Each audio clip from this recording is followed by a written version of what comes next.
pakai. Kan? 49 mm. Okey. Kita ambil yang contoh lens ni pula. Okey, sama juga yang untuk yang apa?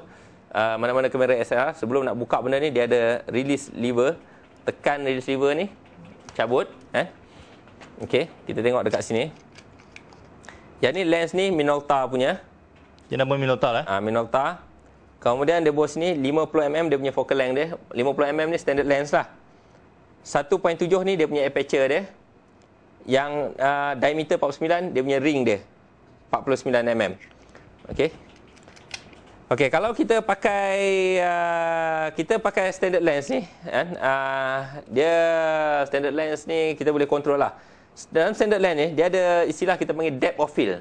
Depth of field ni kalau kita ambil gambar yang dekat, katalah pada jarak 0.9 meter ataupun saya ambil macam ni lah. Katalah saya fokus dekat jarak yang 0.7 meter. 0.7. Bila saya fokus dekat 0.7, kalau saya pakai aperture yang besar sekalipun, cuma jarak 0.6 sampai 0.8 saja yang akan terfokus. Oh, macam tu Jadi jarak dia lebih kurang 0.2 kalau saya ambil gambar dekat, jarak dia lebih kurang 0.2 meter saja yang terfokus. Oh. Okey, tapi kalau saya ambil gambar yang agak jauh, contoh dia kalau saya ambil jarak pada jarak 4 meter. Okey. Okey, kalau saya ambil jarak fokus pada 4 meter saya fokus, kalau saya pakai aperture 2, jarak daripada 2 meter ke 4 meter sampai ke infinity akan terfokus. Oh. Jadi kan, maksud dia apa-apa yang gambar yang saya ambil selepas daripada 2 meter, dia akan terfokus.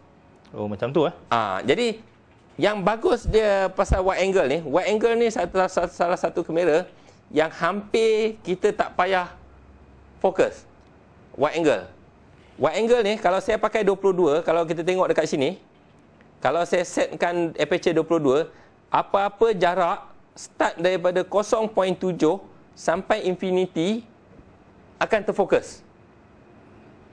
Kalau kita tengok yang apa ni tadi, yang standard tadi, kalau saya pakai 22, jarak 2 meter sampai infinity saja yang terfokus. Jadi macam mana kegunaan dia? Selalunya wide angle ni kalau kita ambil dalam kenduri kahwin, bilik tu sempit.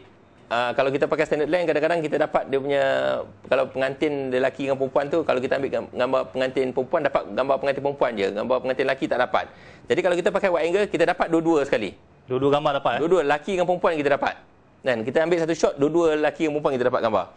Dan satu lagi, kalau kita ambil gambar macam ada perasmian ke apa ke, ramai kameraman crowded semua berkumpul-kumpul dekat dia, kita tak ada masa nak pergi naik ke atas nak fokus-fokus payah. Jadi apa kita buat? Kita pakai wide angle, letakkan dia, kita tekan dia, pak. Semua dapat? InsyaAllah dapat. Sebab dia tak payah fokus. Betul. Kan? Dia kalau bukan kata tak kena fokus tu kena juga, tapi very less focusing. Berbeza dengan lens telefoto ni. Kalau lens telefoto ni, kalau kita pakai macam 1/150 ke apa ke, 1/50 ni, jadi kalau kita fokus dekat mata dia, hidung dengan telinga kadang-kadang tak nampak. Jadi yang tu dia punya kesan dia lah. Kesan depth of field ni akan bertukar kalau kita ambil gambar yang dekat dengan ambil gambar yang jauh. Gambar yang jauh, depth of field dia kita dapat besar kan?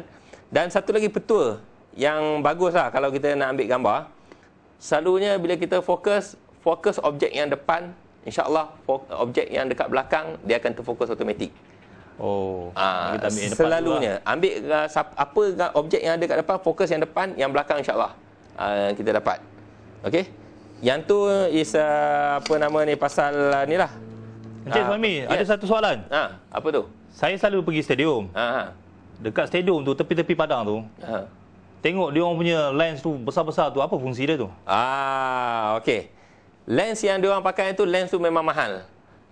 Lens tu kalau kita tengok dia, cara dia letak memang dia bukan dah tak ada kecil macam ni dah semua dah semua besar-besar, panjang-panjang apa semua. Sebab bila dia nak ambil gambar, dia duduk dalam stadium tu, kadang jarak yang orang pemain-pemain tu terlalu jauh. Jauh, betul. Jadi dia akan pakai satu monopod dan lens yang dia pakai ni memang besar panjang macam tu dan bagak besar macam tu. Reason kenapa dia punya lens dia besar tu sebab nak membenarkan cahaya masuk ke dalam dia punya kamera dia. Lebih banyak lah. Banyak. Kalau kita pakai lens yang kecil, problem dia cahaya yang masuk tu kurang. Jadi shutter speed kita tak boleh pakai shutter speed yang tinggi, kita kena pakai shutter speed slow. Jadi kita tak boleh nak hentikan pergerakan. Jadi betul. sebab tu di stadium fotografer memang pakai lens yang besar untuk nak membenarkan cahaya masuk banyak dan dia boleh pakai shutter speed yang tinggi. Oh, itu fungsi dia ya. Tapi memang lens tu memang mahal. Kadang-kadang satu lens tu kat 10,000, 20,000 pun ada. Memang mahal sangat-sangat lens tu. Tapi gambar dia memang cantik. Tapi kalau cari makan kena belilah benda tu. Cari makan kena lah. Tapi kalau kita setakat nak ambil gambar kat rumah yang sikit-sikit tu tak perlulah sebab betul. Lens tu mahal sangat. Tengoklah kalau ikut kemampuan lah. Ikut kemampuan lah, lebih kurang macam tu. Okey, ada apa-apa ni Cik Tapah nak tanya sebelum kita pergi beralih ke macam mana nak gunakan flash? Setakat ni tak ada apa lah. Tak ada terus apa-apa. ke tajuk seterusnya lah. Tajuk yang seterusnya. Okey, sekarang kita tengok flash. Okey, flash. Flash ni ada macam-macam lah, flash.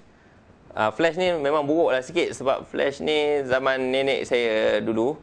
Jadi awak ni memang pandai lah. Memang. Saya anak ni sebenarnya anak cucu nenek lah. Cucu lah. Cucu apa? Cucu yang apa-apalah. Okey, tengok sekejap ni. Yang ni dia ada auto. Ini